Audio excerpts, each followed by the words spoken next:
சென்னையில் ஆபரண தங்கத்தின் விலை சவரனுக்கு 80 ரூபாய் உயர்ந்து 90,480 விற்பனை செய்யப்படுகிறது. கிராமுக்கு 10 ரூபாய் உயர்ந்து 11,310 ரூபாயாக விற்பனை செய்யப்படுகிறது. வெள்ளியின் விலை கிலோவுக்கு 1000 ரூபாய் உயர்ந்து 1,66,000 ரூபாயாக உள்ளது. வெள்ளி 1 கிராம் 1 ரூபாய் உயர்ந்து 166 ரூபாயாக விற்பனை செய்யப்படுகிறது. அமெரிக்க மத்திய வங்கி வட்டி விகிதத்தை குறைத்துள்ள சூழலில் தங்கத்தின் விலை உயர்வு கண்டுள்ளது.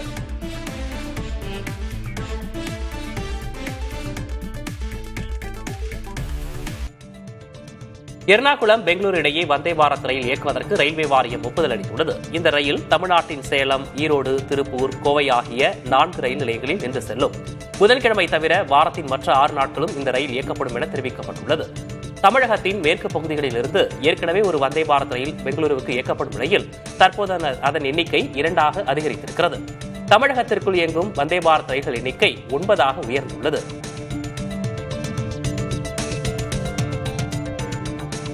கல்லூரி மாணவர்களுக்கு விலையில்லா மடிக்கணினி வழங்கும் திட்டத்தின் கீழ் முதல் கட்டமாக 10 லட்சம் மடிக்கணினிகளை கொள்முதல் செய்ய HP, டெல், ஏசர் ஆகிய 3 நிறுவனங்களுக்கு எல்காட் நிறுவனம் பணியாணை வழங்கியுள்ளது.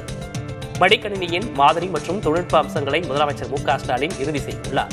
நேரடியாக கொள்முதல் செய்யப்படும் இந்த மடிக்கணினிகளின் விநியோக பணிகளை மார்ச் மாத இறுதிக்குள் முடிக்க திட்டமிடப்பட்டுள்ளது.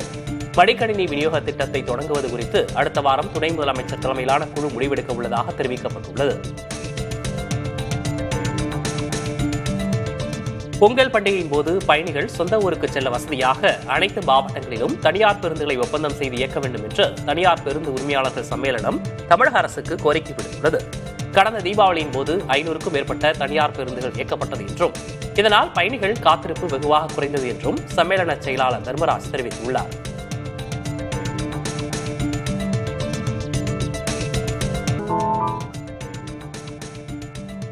மகளிர் உலகக்கோப்பை கிரிக்கெட் இறுதிப் போட்டிக்கான டிக்கெட் விலை இந்தியாவில் கடுமையாக அதிகரித்துள்ளது. முன்னதாக அதிகாரப்பூர்வ டிக்கெட் விற்பனை தளத்தில் 150 ரூபாய்க்கு கூட டிக்கெட் கிடைத்தது. ஆனால் அரையிறுதிப் போட்டியில் ஆஸ்திரேலியாவை வீழ்த்தி இந்திய அணி இறுதிப் போட்டிக்கு முன்னேறியதை அடுத்து வியா கோகோ போன்ற மறு விற்பனை தளங்களில் 8,679 ரூபாய் முதல் 1,50,000 லட்சம் ரூபாய் வரையிலான விலையில் டிக்கெட்டுகள் விற்கப்படுகின்றன. ஞாயிற்றுக்கிழமை அன்று நவி மும்பையில் நடக்கவுள்ள இறுதிப் போட்டியில் இந்தியாவும் தென்னாப்பிரிக்காவும் மோத உள்ளன. தலைநகர் டெல்லியில் பெயரை இந்திரபிரஸ்தா என்ற மாற்ற பாஜக எம்பி பிரவீன் கண்டோவால் கோரிக்கை விடுத்துள்ளார். இந்திரபிரஸ்தா என்ற பெயர்தான் நாட்டின் பாரம்பரியத்தையும் பழமையான கலாச்சாரத்தையும் பிரதிபலிப்பதாக அமையும் என்றும் அவர் தெரிவித்துள்ளார். இந்திரபிரஸ்தா மகாபாரத காலத்தில் பாண்டவர்களின் தலைநகராக இருந்ததாகவும் அவர் குறிப்பிட்டுள்ளார். இந்திரா காந்தி சர்வதேச விமான நிலையத்தின் பெயரையும் இந்திரபிரஸ்தா என மாற்றவும் பிரவீன் கண்டேல்வால் கோரியுள்ளார். பாஜக ஆட்சியில் அலகாபாத், குர்கான், அவுரங்காபாத், அகமது நகர், ஃபைசராபாத் என பல ஊர்களின் பெயர்கள் மாற்றப்பட்டுள்ளது குறிப்பிடத்தக்கது. இந்திய கடற்படை அடுத்த ஆண்டு விசாகப்பட்டினம் கடல் பகுதியில் நடத்தவுள்ள சர்வதேச கடற்படை சார்ந்த நிகழ்ச்சிகளில் பங்கேற்க அமெரிக்கா, ரஷ்யா ஆகிய நாடுகளுக்கு அழைப்பு விடப்பட்டுள்ளது. அதே நேரம் சீனா, பாகிஸ்தான், துருக்கி போன்ற நாட்டு கடற்படைகளுக்கு அழைப்பு விடுக்கப்படவில்லை. இக்கூட்டு பயிற்சியில் பங்கேற்க 55 நாடுகள் விருப்பம் தெரிவித்துள்ளதாக டெல்லியில் நடைபெற்ற நிகழ்ச்சியில் வைஸ் அட்மிரல் சஞ்சய் பாத்சயான் தெரிவித்துள்ளார். இந்தியாவை பொறுப்புள்ள கடல்சார் சக்தியாக உலகிற்கு காட்டும் வகையில் இந்நிகழ்வுகள் வடிவமைக்கப்பட்டுள்ளதாக அவர் கூறினார். விண்வெளியில் இயங்கி வரும் சீன ஆராய்ச்சி மையத்தில் புதிய வீரர்கள் இணைந்தனர். லாங் மார்ச் 2F ராக்கெட் மூலம் சென்ற இவ்வீரர்களுக்கு ஏற்கனவே அங்கு தங்கியிருந்து ஆய்வுகள் செய்து வருபவர்கள் வரவேற்பு அளித்தனர். புதிதாக சென்ற 6 பேரும் குழு புகைப்படம் எடுத்துக் கொண்டனர். இந்த 6 பேருக்கும் ஏற்கனவே உள்ளவர்கள் 5 நாட்களுக்கு ஆய்வுகள் குறித்து பயிற்சி அளிப்பர். இதன் பின் அவர்கள் பூமிக்கு திரும்புவர்.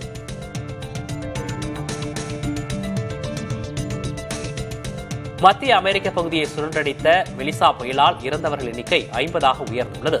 புயலால் ஏற்பட்ட வெள்ளத்தால் கியூபா, ஜமைக்கா, ஹெய்தி, டொமினியன் குடியரசு, பஹாமாஸ் ஆகிய நாடுகளில் கடுமையான பாதிப்பு ஏற்பட்டுள்ளது. வெள்ள பாதிப்புகளில் சிக்கியுள்ள மக்களுக்கு உதவ அமெரிக்க பேரிடர் மீட்புப் படையினர் சென்றுள்ளனர். மேலும் பிரிட்டன் அரசும் முதல் கட்டமாக சுமார் 30 கோடி ரூபாய் நிதியுதவி அளித்துள்ளது. மெலிசா புயல் இந்த நூற்றாண்டிலேயே இல்லாத அளவில் மணிக்கு 295 கிலோமீட்டர் வேகத்தில் வீசி துவம்சம் செய்துவிட்டு சென்றுள்ளது.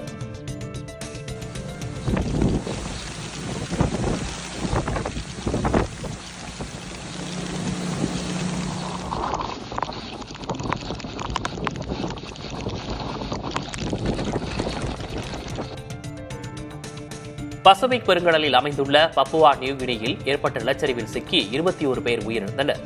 எங்கா மாகாணத்தின் குகாஸ் என்ற கிராமத்தில் உள்ள மலைப்பகுதியில் கனமழை காரணமாக நிலச்சரிவு ஏற்பட்டுள்ளது. அருகில் இருந்த வீடுகள் மீது மண் சரிந்து விழுந்ததில் அப்பகுதியைச் சேர்ந்த மக்கள் மண்ணோடு மண்ணாக புதைந்தனர். 21 பேர் நிகழ்விடத்திலேயே உயிரிழந்ததாக அதிகாரிகள் தெரிவித்துள்ளனர். மேலும் பலர் காயங்களுடன் மீட்கப்பட்டுள்ளதாக காவல்துறையினர் தெரிவித்துள்ளனர். அமெரிக்காவின் மன்ஹாட்டனில் 52வது ஆண்டாக ஹாலோவின் அணிவகுப்பு நிகழ்ச்சி நடைபெற்றது. பிசாசு, எலும்புக்கூடு என விதவிதமான வேடங்களிட்டு ஏராளமானோர் அணிவகுத்து சென்றனர். சிறப்பான தோற்றத்துடன் வந்தவர்களுக்கு 4.5 லட்சம் ரூபாய் பரிசாக வழங்கப்பட்டது. அமெரிக்காவின் பல்வேறு இடங்களில் ஹாலோவின் அணிவகுப்பு நடைபெற்றாலும் கூட அதில் மன்ஹாட்டன் அணிவகுப்புக்குத்தான் அதில் பிரதானமாக இடம் இருக்கிறது கருதப்படுகிறது. சென்னையின் பல்வேறு பகுதிகளில் மேற்கொள்ளப்பட்டு வரும் வடகிழக்கு பருவமழை முன்னெச்சரிக்கை நடவடிக்கைகளை துணை முதல்வர் உதயநிதி ஸ்டாலின் நேரில் சென்று ஆய்வு செய்தார். அதன்படி சோழிங்கநல்லூர், ஒக்கியம், துறைப்பாக்கம், காரப்பாக்கம் உள்ளிட்ட பகுதிகளில் துணை முதல்வர் உதயநிதி ஸ்டாலின் ஆய்வு மேற்கொண்டார். மேலும் கண்ணகி நகரில் நடைபெற்று வரும் தடுப்புச் சுவர் அமைக்கும் பணி, கரையை அகலப்படுத்தும் பணி ஆகியவற்றையும் அவர் பார்வையிட்டார். இந்த ஆய்வின் போது சோழிங்கநல்லூர் சட்டமன்ற உறுப்பினர் அரவிந்த் ரமேஷ், மேயர் பிரியா உள்ளிட்ட அரசு அதிகாரிகள் உடனிருந்தனர். வட மாநிலத்தவர்களையும் தமிழகத்தின் நபராக கருதி தொடர்ந்து அரசு உதவிகளை செய்து வருவதாக அமைச்சர் சேகர்பாபு தெரிவித்துள்ளார். சென்னை துறைமுகம் தொகுதியில் மாநகராட்சி நிகழ்வு ஒன்றில் பங்கேற்ற பின்னர் செய்தியாளர்களிடம் பேசிய போது இதனை அவர் கூறியுள்ளார்.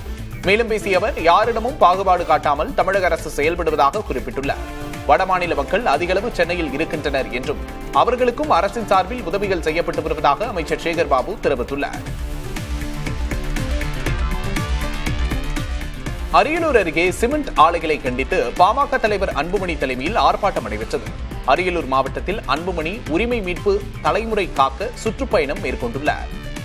பெரிய நாகலூர் கிராமத்திற்கு சென்ற அவர் தனியார் சிமெண்ட் ஆலைக்கு சொந்தமான சுண்ணாம்புக்கல் சுரங்கத்தை பார்வையிட்டார். தொடர்ந்து சிமெண்ட் ஆலைகளால் ஏற்படும் மாசுபாட்டை தடுத்து நிறுத்த வலியுறுத்தி அன்புமணி தலைமையில் ஆர்ப்பாட்டம் நடைபெற்றது. அப்போது தமிழக அரசு சிமெண்ட் ஆலைகளின் மாசுபாட்டை தடுத்து நிறுத்த வேண்டும் என்று கோஷம் எழுப்பினர்.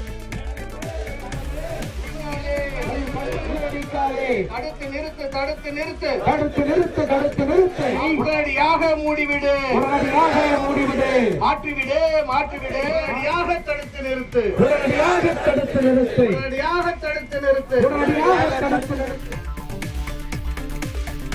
முறைகேடு குற்றச்சாட்டுகளை திசை திருப்பவே எஸ்ஐஆர் தொடர்பான அனைத்துக் கட்சி கூட்டத்தை திமுக கூட்டுவதாக அரியலூரில் பாமக தலைவர் அன்புமணி தெரிவித்துள்ளார்.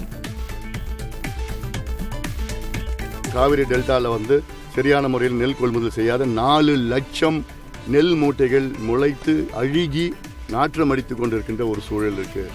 இவங்களுடைய கையாலாகாத ஒரு ஆட்சி இங்கே அங்கங்கே நடந்தது. கனிம வள ஊழல், தென் மாவட்டத்தில் கனிம வளம் பார்த்தீங்கன்னா கேரளாவுக்கு ஆயிரக்கணக்கான சரக்குந்துகள் ஒரு நாளைக்கு ஆயிரக்கணக்கு எடுத்துகிட்டு போகிறாங்க, முறைகேடாக எடுத்துகிட்டு போகிறாங்க.